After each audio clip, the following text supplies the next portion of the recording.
Сәлем, мен есім Анара Қайрат, бұл Easy ағылшын. Бүгін жаңа тақырып, яғни біз to және for сөздердің айырмашылығын қарастырамыз.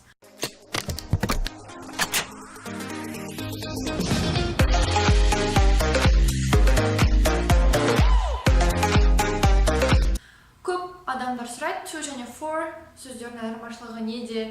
Неге ол кейде to болады, кейде for болады, to you дейміз, for you дейміз, айырмашылығы неде? Соған байланысты мысалдарға қарай отырып, біз екеуінің айырмашылығын түсініп көрейік. Қане, бірге бастаймыз. Мен сіздерге 6 сөйлем дайындадым. Және 3 шақты алуға тырыстым, яғни осы шақ, өткен шақ, келер шақта. Қанеке, қарастырайық. Бірінші, to мен for'ның айырмашылығы неде екенін айтып көрейін. To бар және for бар, я? To деген алмастыру деген мағынаға келеді.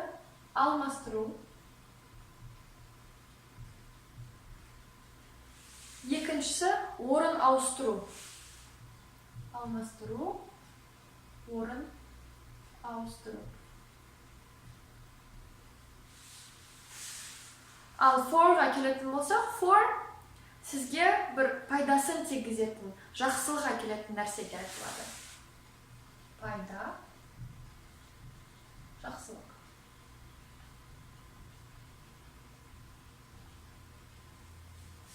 Бұл не деп жатқан шығарсыздар? Қазір түсінеміз.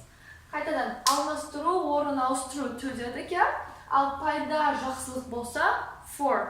Яғни бір адамға сіз жақсылық жасасаңыз, пайда әкелсеңіз, сіз онда for қолдана керексіз. Кәне қарастырып көрейік. Бірінші сөйлем. I made this lesson for you. Made деген сөзге қарайық. Қай шақта make, made өткен шақта айтылып тұр, я? Made, past. Яғни мына екі сөйлем pastта келеді бізге. Past tense, яғни өткен шақта, я? I made this lesson for you. Айтып қойдым ба уже? Жарайды. For you. Не себепті? Өйткені мен бұл сабақты сіздерге дайындадым. Бұл сіздерге пайда алып келді ма? Үміттенем алып келді деп жақсылығы бар ма? Я бар. Ондай жағдайда біз for қолданамыз. Келесі екінші сөйлемге қарайық. Gave. Gave те өткен шақта give, gave, given. Екінші форма, яғни past simple'да. I gave the ice cream. I gave the ice cream her. Қызға, оған, балмұздақ бердім. Мен не істедім? Жай ғана балмұздақты қолымда ұстадым да, орын ауыстырдым. Екінші соның үстеліне апарып қойдым. Яғни мен не істедім? Орын ауыстырдым. Онда to her. I gave the ice cream to her. Мен балмұздақты оған бердім. Алдым, апарып бердім. Орын ауыстырдым. Келесі қарап көрейік. I'm going to talk you. Қалай ойлайсыз? For you, to you. Ойланып көріңіз, уақыт берем. Аудармасы мен сөйлесемін, семен сөйлескелі жатырмын. Яғни сіз не істеп жатсыз? Алмастырасыз. Не алмастырасыз? Әңгіме, кез келген бір ақпарат алмастырасыз, сөйлесу арқылы. Talk. Яғни біз to қоямыз. I'm going to talk to you. Мен сенімен сөйлескелі жатырмын. Яғни бізде идея, ақпарат алмастыру арқылы сөйлестік to you. I'm going to talk to you. I will do that. You. Екеуі де қай шақты боласыздар? Егер сіз келер шақ немесе future деп айтсаңыз, дұрыс айттыңыз. Future, келер шақ. Ал келесі. I will do that. You. Мен жасаймын сен үшін. Мен сен үшін соны жасаймын. Мысалы, сен үшін үй жинаймын. Сен үшін ыдыс-жуам, тамақ істеймін. Өзім өміріме қатысты, я? Жарайды. Ұмытыңыз. I will do that. Мен сен үшін жасаймын. Яғни мен сен үшін бір нәрсе жасасам, ол маған пайда алып келеді, маған жақсылық алып келеді. Яғни мен for you деп айтамын, я? I will do that for you. Мен сен үшін соны жасаймын. Мен бұл жерде ешқандай орын ауыстырған жоқпын, ештеңе алмастырмадым, тек жақсылық пайда алып келудің қабылдадым. For you. Келесі, мынау екі шақ. Sing, go. Я, жай ғана осы шақ. Present. Ал көрейік. I sing. You. I go. School. So, I sing, мен өлең айтамын, сен үшін. Мен соған өлең айтсам, әрине ол көңіліңізді көтереді, сізге пайдасы бар, я? Көңіл күйіңізді көтереді. I sing. Сонымен, дұрыс. For you. Ал мынаны сіз білу керексіз. I go to school. Яғни, сіз бір орыннан екінші орынға алмастырдыңыз. I go to school. Яғни, орын ауыстырған кезде біз куда деген, яғни қайда деген сұраққа жауап береміз, я? Қайда?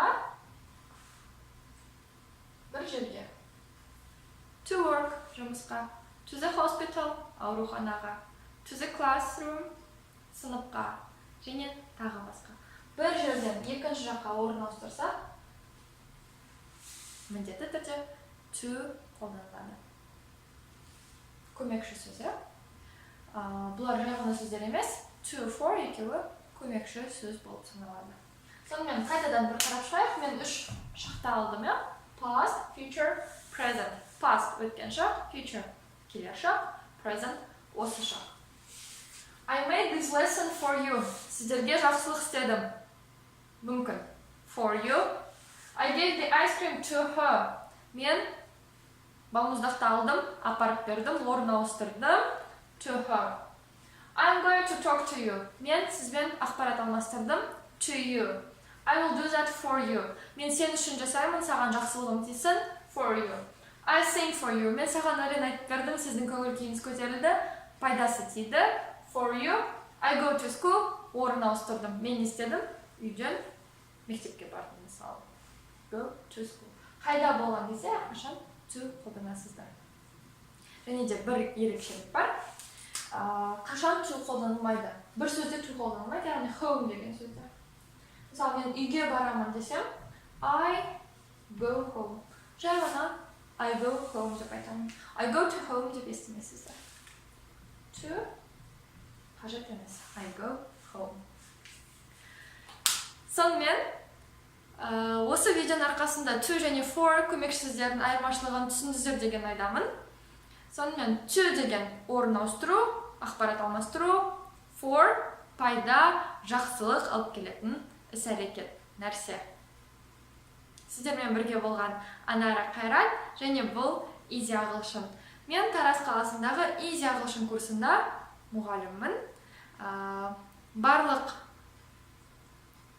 Барлық қызықтырған сұрақтарыңыз бойынша мынау номерге хабарлассаңыздар болады, немесе осы номерде WhatsApp бар. Соған жазсаңыздар болады. Және де сіздерге осы видео ұнаған болса, комментарийде плюс қойып кетіңіздер. Сау!